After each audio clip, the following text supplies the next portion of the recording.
Hola, hola, ¿cómo están todos? En esta clase vamos a ver ya propiamente el nervio periférico. Ya vimos en general cómo se comporta el sistema nervioso periférico, ya vimos cuáles son los componentes principales. Nos vamos a adentrar a cuáles son los actores más relevantes dentro del sistema nervioso periférico, que son pues los nervios.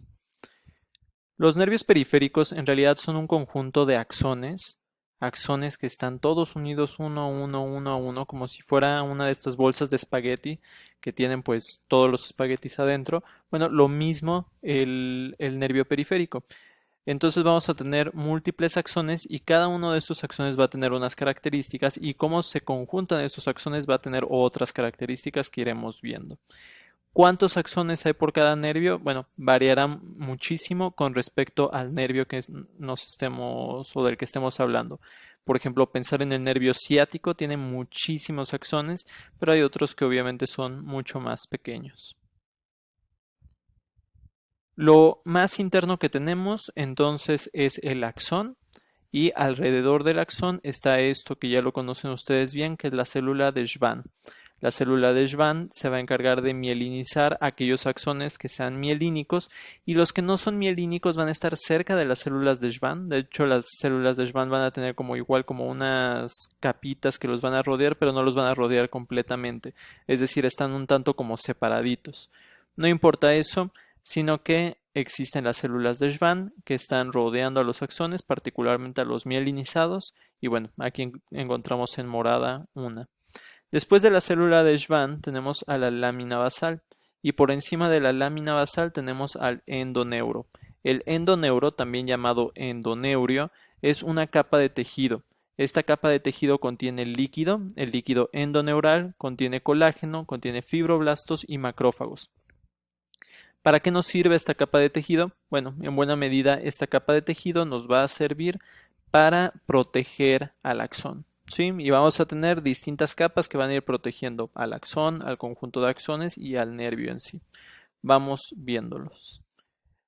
Aquí encontramos nuestro axón, aquí encontramos en morado las células de Schwann que están rodeando a este axón y nos hacemos un poquito más alejados y ahora lo que encontramos es un conjunto de axones. Ya no solamente es un axón, sino un conjunto de axones. Este conjunto de axones se denomina fascículo y es rodeado por otro tipo de tejido conectivo. Ya no va a ser el endoneuro o endoneurio, dependiendo de cuál es la bibliografía que utilicen, sino ahora va a ser el perineuro. Y el perineuro, entonces, es esto que está rodeando aquí en naranja. ¿Va que va? Este perineuro va a estar formado por varias capas de células y de colágeno. El perineuro va a proveer de fuerza a las fibras nerviosas e incrementa en las zonas de tensión mecánica. Acuérdense que el chiste de todo este tejido conectivo es que esté lo más protegido posible el axón, porque no podemos perder esos axones, son muy valiosos. Em, entonces va a estar muy bien cubierto, sobre todo en las zonas de presión. Pensamos, por ejemplo, en el nervio cubital, el nervio cubital que pasa por detrás de su fosa olecraniana y cuando ustedes se pegan, pues les duele. Bueno, pues en ese sitio donde ustedes se suelen pegar, pues tiene que estar muy bien cubierto este nervio cubital. Nos alejamos todavía un poco más y al alejarnos un poco más encontramos pues ya no solamente el conjunto de axones, sino el conjunto de fascículos.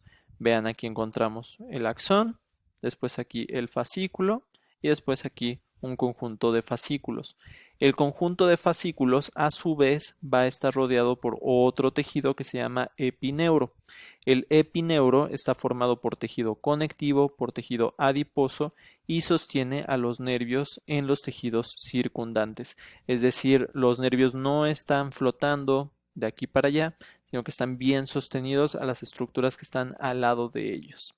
Y con esto, pues, abarcamos cuáles son las principales estructuras que están rodeando a nuestros axones y por lo tanto formando al nervio.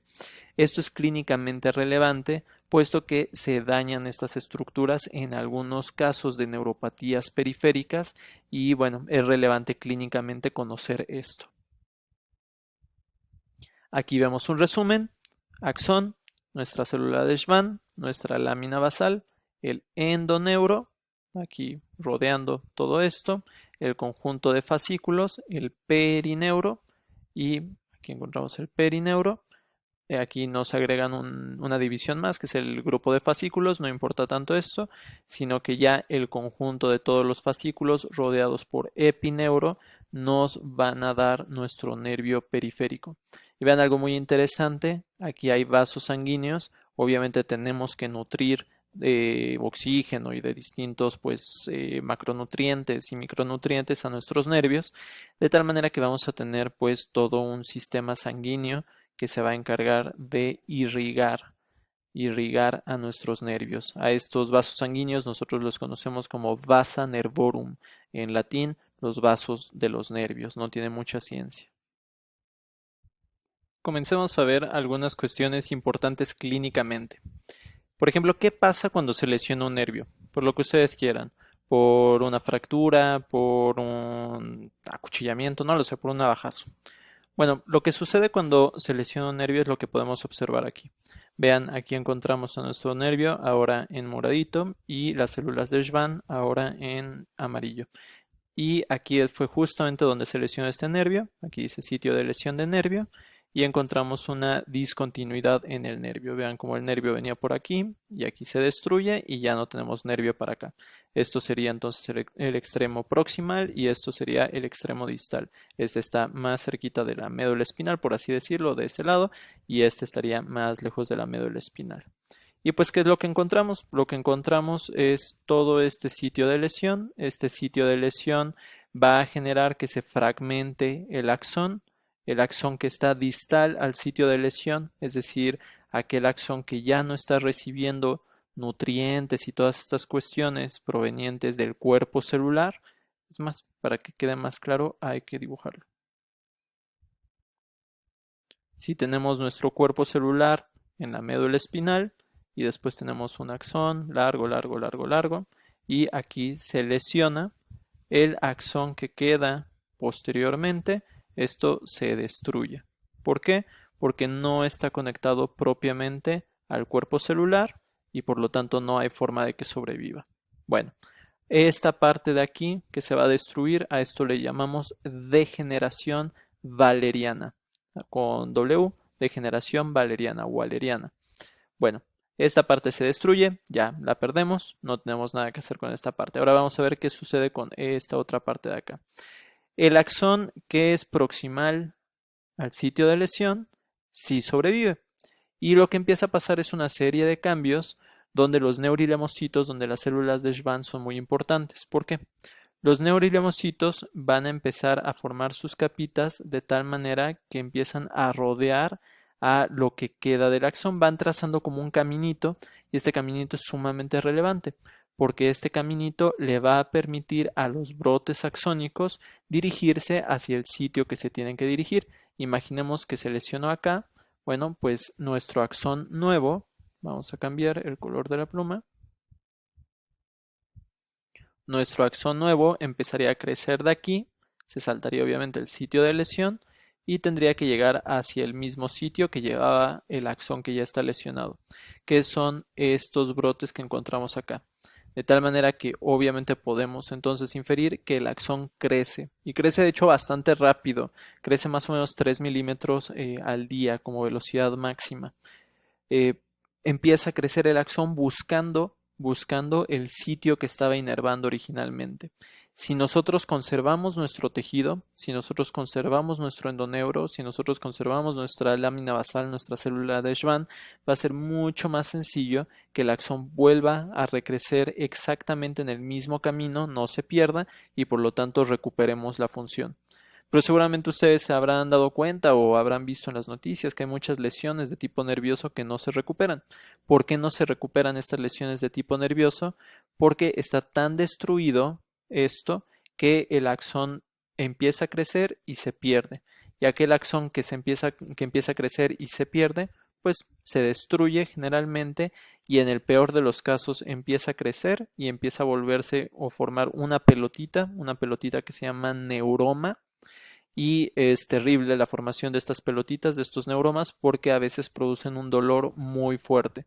Se vuelve, yo siempre digo, como un axón zombie. Empieza a activarse, aunque nada lo está activando, él empieza a activarse solito, mandando información que puede ser interpretada como dolor. Y los pacientes pasan un mal rato debido a estos neuromas.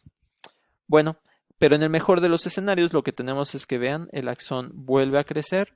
Aquí está pues, todavía muy delgadito y poco a poquito se empieza a reinervar la zona. Y esto suele tardar bastante tiempo, bastantes días, pero bueno, en el mejor de los casos se puede generar un nuevo axón que llegue al sitio donde tenía que llegar.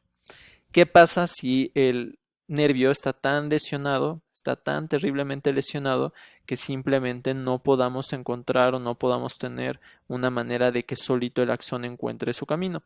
Bueno, los cirujanos lo que hacen es unir los cabos sueltos del nervio, es decir, agarran este muñón del nervio, este otro muñón, hacen unos cortes y con microcirugía los vuelven a pegar. Y aquí un poquito el problema es que no se puede ser tan preciso, por lo tanto la tasa de éxito de este tipo de intervenciones depende de muchos factores, no es tan alta, pero cuando se logra, bueno, estás rescatando una extremidad, estás rescatando la sensibilidad, estás rescatando cosas muy importantes para una persona.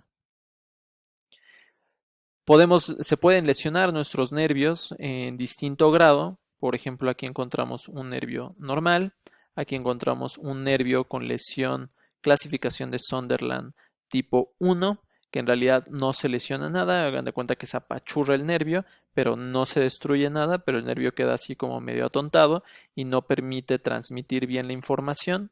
Pero pues no pasa mayores, después de unos minutos se quita esto.